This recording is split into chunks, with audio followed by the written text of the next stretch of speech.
ಚಿತ್ರದುರ್ಗದಲ್ಲಿ ಗೋವಿಂದ ಕಾರಜೋಳ ವಿರುದ್ಧ go back ಅಭಿಯಾನ ಜೋರಾಗಿದೆ. ಅಲ್ಲಿ ಶಾಸಕ ಚಂದ್ರಪ್ಪ ಪುತ್ರ ರಘುಚಂದನ್ ನಾನು ಇಂಡಿಪೆಂಡೆಂಟ್ ಆಗಿ ನಿಲ್ತೀನಿ ಅಂತ ಹೊರಟಿದ್ದಾರೆ. ಬಂಡಾಯ ಅಭ್ಯರ್ಥಿಯಾಗಿ ನಿಲ್ತೀನಿ ಅನ್ನುವಂಥದ್ದು ಕಾರ್ಯಕರ್ತರ ಸಭೆಯಲ್ಲಿ ಕೂಡ ಮಾತನಾಡಿದ್ದಾರೆ. ರಘುಚಂದನ್ ಸ್ವಾಭಿಮಾನಿ ಕಾರ್ಯಕರ್ತರ ಸಭೆಯನ್ನು ಕರೆದಿದ್ದಾರೆ. ಸಿಡಿದೆದ್ದಿದ್ದಾರೆ ರಘುಚಂದನ್. ಕಾರಜೋಳ ವಿರುದ್ಧ ಗೋ ಬ್ಯಾಕ್ ಪೋಸ್ಟರ್ ಹಿಡಿದು ಕಾರ್ಯಕರ್ತರು ಕಿಡಿಕಿಡಿಯಾಗಿದ್ದಾರೆ.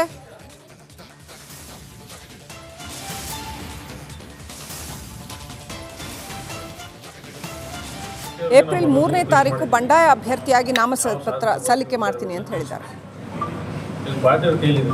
ನಮ್ಮ ನಿರ್ಧಾರ ಏನು ತಗೋಬೇಕು ಅನ್ನೋದು ಪಾರ್ಟಿಯವ್ರು ತೀರ್ಮಾನ ಮಾಡಬೇಕು. ನಾವಂತೂ ತೀರ್ಮಾನ ಮಾಡಿದ್ವಿ ಸರ್, ಚುನಾವಣೆ ಆ ಕಡೆದಲ್ಲಿ ಇರಬೇಕು ಅಂತ. ಅದನ್ನು ಯಾವ ರೀತಿ ಇರಿಸ್ಕೋಬೇಕು ಅನ್ನೋದು ಪಾರ್ಟಿ ಕೇಳಿದೆ ಸರ್. ನಮ್ಮ ಪ್ರಶ್ನೆ ಒಂದೇ ಸರ್, ಗೋವಿಂದ ಕಾರಜೋಳ ಅವ್ರಿಗೆ ಚಿತ್ರದುರ್ಗಕ್ಕೆ ಏನು ಸಂಬಂಧ? ಗೋವಿಂದ ಕಾರಜೋಳ ಅವ್ರಿಗೆ ಏನು ಸಂಬಂಧ ಇದೆ ಅಂತ ಕೊಡ್ತೇವೆ? ಎಷ್ಟು ತಾಲೂಕಿದೆ ಅಂತ ಗೊತ್ತಾ, ಎಷ್ಟು ಹೋಬಳಿ ಇದೆ ಅಂತ ಗೊತ್ತಾ, ಜಿಲ್ಲಾ ಪಂಚಾಯತ್ ಸದಸ್ಯ ಯಾರು ಗೊತ್ತಾ, ತಾಲೂಕು ಪಂಚಾಯತ್ ಸದಸ್ಯ ಯಾರು ಗೊತ್ತಾ? ಇವತ್ತು ನಮ್ಮ ಜಿಲ್ಲೆಯಲ್ಲಿ ಕಾರ್ಯಕರ್ತ ಮೂಲವಾಗಿ ಸಮಸ್ಯೆ ಅನುಭವಿಸೋದು ಏನಂತ ಗೊತ್ತಾ? ಏನಾದ್ರು ತಿಳ್ಕೋಬೇಕಲ್ಲ ಸರ್. ಯಾರೋ ಒಬ್ಬ MLC ಹೇಳ್ದ, ಯಾರೋ ಒಬ್ಬ ಸ್ವತಃ ರಘುಚಂದನ್ ಅವರೇ ನಮ್ಮ ಜೊತೆ ಫೋನ್ ಸಂಪರ್ಕದಲ್ಲಿದ್ದಾರೆ. ನಮಸ್ಕಾರ ರಘುಚಂದನ್ ಅವರೇ. ರಘುಚಂದನ್ ಅವರೇ, ನನ್ನ ಧ್ವನಿ ಕೇಳ್ತಾ ಇದೆಯಾ? ಮೇಡಮ್ ಕೇಳ್ತಾ ಹೇಳಿ. ನಮಸ್ಕಾರ ಸರ್. ಯಾಕೆ ಹೊರಗಡೆಯ ಅಭ್ಯರ್ಥಿಯನ್ನ ಪ್ರಿಫರ್ ಮಾಡಿದ್ರು ಅಂತ ಅನ್ಸುತ್ತೆ, ಏನ್ ಹೇಳಕ್ ಬಯಸ್ತೀರಿ? ಅದೇ ಮೇಡಮ್, ನಮ್ದು ದುರಾದೃಷ್ಟ ಏನಂದ್ರೆ ಚಿತ್ರದುರ್ಗದಲ್ಲಿ 3-4 ದಿನ ಆಕ್ಸಿಡೆಂಟ್ ಇದ್ರು ಸಮೇತ 550 ಕಿಲೋಮೀಟರ್ ದೂರದಲ್ಲಿರುವಂತ ಮುಧೋಳ ಕ್ಷೇತ್ರದಲ್ಲಿ ಸೋತಿರುವಂತ ಗೋವಿಂದ ಕಾರಜೋಳನ ಕರ್ಕೊಂಡ್ ಬಂದಿದ್ದಾರೆ. ಇಲ್ಲಿ ಚಿತ್ರದುರ್ಗದಲ್ಲಿ ಗಂಡು ಮಟ್ಟಿದ ನಟಂತ ನಾವು ಹೆಸರಿಗಷ್ಟೇ ಇರೋದು. ನಮ್ಮೂರಲ್ಲಿ ಯಾರು ಗಂಡಸು ಇಲ್ಲ ಅಂತ ತೀರ್ಮಾನ ಮಾಡ್ದಂಗಿದ್ದಾರೆ ಹೈಕಮಾಂಡ್ ಅವರು.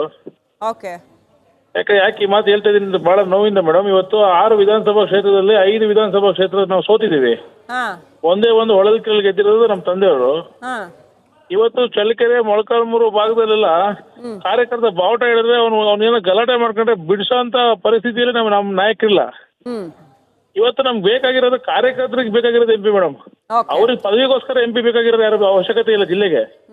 ಗೋವಿಂದ ಕಾರಜೋಳ ಅವರು ಮೀಡಿಯಾ ಪ್ರತಿಕ್ರಿಯೆ ಕೊಟ್ಟಾಗ ನಾನು ನೋಡಿದೆ, ನರೇಂದ್ರ ಮೋದಿ ಅವ್ರ ಕೆಳಗೆ ಕೆಲಸ ಮಾಡೋಂತ ಅವಕಾಶ ಸಿಕ್ತು ಅಂತ. ಅವಕಾಶಕ್ಕೋಸ್ಕರ ಬರ್ಬೇಡಿ ಸರ್.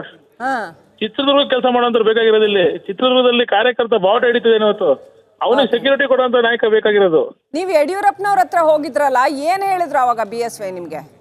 ಮೇಡಮ್, ನಾವು ಯಡಿಯೂರಪ್ಪ ಸಾಹೇಬ್ರ ಪಕ್ಕ ಅಭಿಮಾನಿಗಳು. ನಾವು ಅವ್ರು ಮಾಡ್ಕೊಡ್ತೀವಿ ಅಂತಾನೆ ಹೇಳಿದ್ರು. ನಮ್ಮ ಹೆಸರು ಸಮೇತ ಬರ್ಕೊಂಡ್ರು, ಹೈಕಮಾಂಡ್ ಸಮೇತ ಮಾತಾಡಿದ್ರು. ಕೊನೆ ಹಂತದಲ್ಲಿ ಮತ್ತೆ ಅವರಿಂದನೇ ತಪ್ಪು ಅಂತ ಮಾಹಿತಿಗಳು ಬಂತು. ಅದು ಎಷ್ಟು ನಿಜನ ಸುಳ್ಳ ಗೊತ್ತಿಲ್ಲ ಮೇಡಮ್. ಬಟ್ ಆದ್ರೆ ತುಂಬಾ ನೋವಾಗಿದೆ. ಯಾಕಂದ್ರೆ ನಾನಿವಾಗ ಮೇಡಮ್ ನಾವೆಲ್ಲ ಸಮೇತ 5 ವರ್ಷ 6 ವರ್ಷದಿಂದ ಪಕ್ಷ ಕಟ್ಟಿದೀವಿ, ಪಕ್ಷ ದುಡಿದೀವಿ, ಒಂದು ಗೋಲ್ ಇಟ್ಕೊಂಡು ಕೆಲಸ ಮಾಡಿದೀವಿ. ಇವತ್ತು ಯಾರು ದಿಕ್ಕು ದೆಸೆ ಇಲ್ದಿರ ಅನ್ಕೊಂಡ್ಬಿಟ್ರೆ ಚಿತ್ರದುರ್ಗಕ್ಕೆ. ಚಿತ್ರದುರ್ಗ ಏನೋ ನಾವು ಅಡ ಹಾಕಿದೀವೋ ಗೊತ್ತಿಲ್ಲ ಬೇರೆ ಯಾರಿಗಾದ್ರು.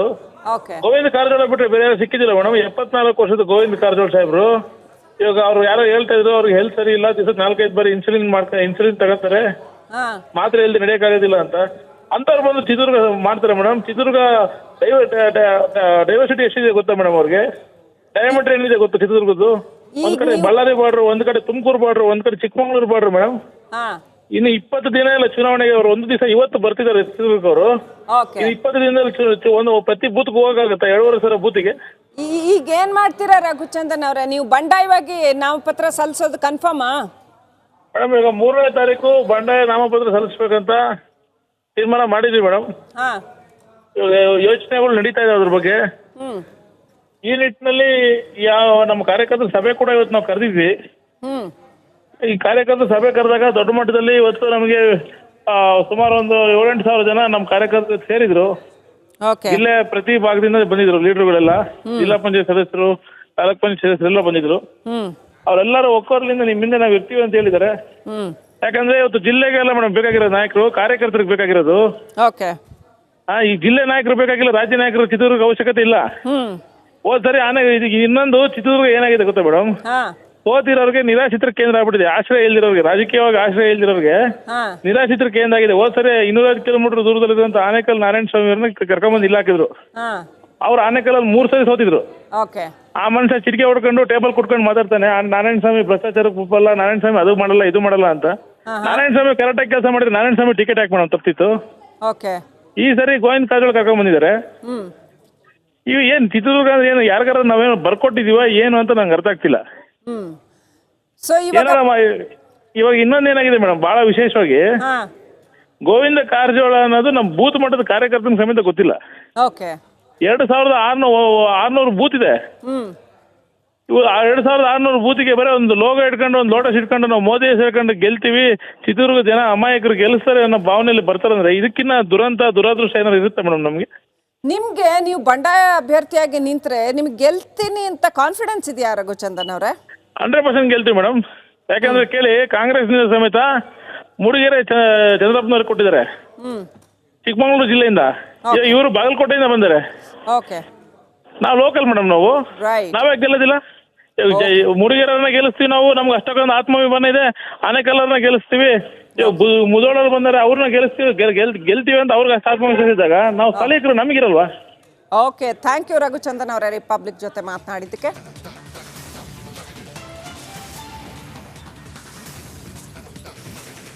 ಸಾಕಷ್ಟು ಆಕ್ರೋಶದಿಂದ ಮಾತನಾಡಿದ್ರು ರಘುಚಂದನ್. ನಿರಾಶ್ರಿತರ ಕೇಂದ್ರ ಆಗ್ಬಿಟ್ಟಿದೆ ಚಿತ್ರದುರ್ಗ ಅನ್ನೋದು.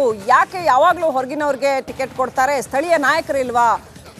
ಗೋವಿಂದ ಕಾರಜೋಳ ಅವ್ರಿಗೆ ಎಷ್ಟು ಹಳ್ಳಿಗಳಿದೆ, ಎಷ್ಟು ಗ್ರಾಮ ಪಂಚಾಯತ್ ಇದೆ, ಎಷ್ಟು ಬೂತ್ ಇದೆ ಅಂತಾನೂ ಗೊತ್ತಿಲ್ಲ. ಚಿತ್ರದುರ್ಗದಲ್ಲಿ ಒಂದೇ ಒಂದು ಜಾಗನೂ ಗೊತ್ತಿಲ್ಲ. ಹೊರಗಿನವ್ರನ್ನ ಯಾಕೆ ತಂದು ಇಲ್ಲಿ ನಿಲ್ಲಿಸ್ತಾರೆ ಅನ್ನೋಂಥದ್ದನ್ನ ತೀವ್ರವಾಗಿ ಆಕ್ರೋಶ ವ್ಯಕ್ತಪಡಿಸಿದ್ದಾರೆ.